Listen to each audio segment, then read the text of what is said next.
அனைவருக்கும் வணக்கம். Welcome to lotus NEET biology Tamil YouTube channel. So நம்மளுடைய யூடியூப் சேனலில் இப்போ பார்க்க போகிற video TN SET exam 2025 Tamil Nadu government வந்து பார்த்தீங்கன்னாக்கா தேர்ச்சி விகிதத்தை அதிகரிக்குமா அப்படின்ற ஒரு தலைப்பில் தான் பார்க்க போகிறோம். ஸோ இதுக்கு இன்றைக்கி கிடைச்ச பத்திரிகை செய்தி.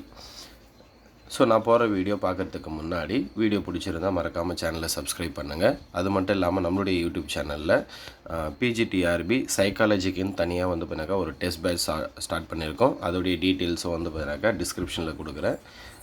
ஐடியா இருக்கிறவங்க ஜாயின் பண்ணிக்கோங்க. ஸோ வீடியோக்குள்ளே போகலாம். ஸோ இன்றைக்கி வந்து பார்த்தீங்கன்னாக்கா நம்மளுடைய ஒரு பத்திரிகை செய்தியில் வந்த ஒரு செய்தி தான் பார்க்க போகிறோம்.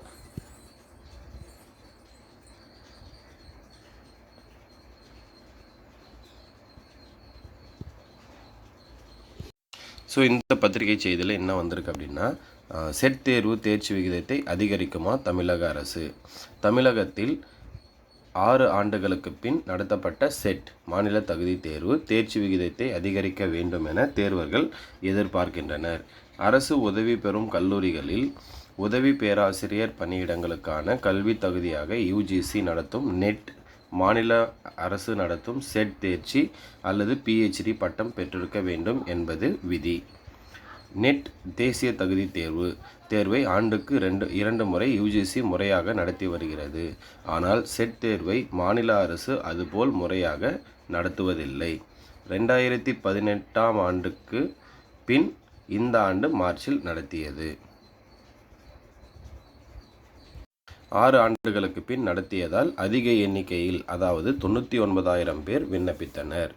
நெட் செட் தேர்வு எழுதியவர்கள் 6% மட்டுமே தேர்ச்சியாக அறிவிக்க வேண்டும் என்பதும் விதி. செட் தேர்வை ஆண்டுக்கு 2 முறை நடத்தியிருந்தால் ஒவ்வொரு முறையும் 6% பேருக்கு தேர்ச்சி வாய்ப்பு கிட்டிருக்கும்.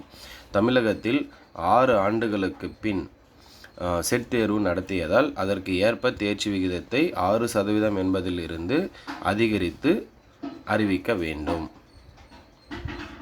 அப்போதுதான் காத்திருப்போரில் பயன்பெறுவோரின் எண்ணிக்கையும் அதிகரிக்க முடியும். இது குறித்து செட் தேர்வு எழுதிய தேர்வு முடிவுக்காக காத்திருப்போர் கூறியதாவது.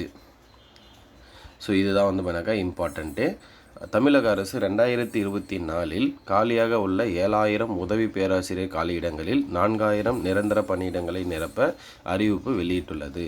இதற்கான தேர்வை எழுதியவர்களில் வழக்கம் போல் 6% தேர்ச்சி அறிவித்தால் பலர் பாதிப்பர்.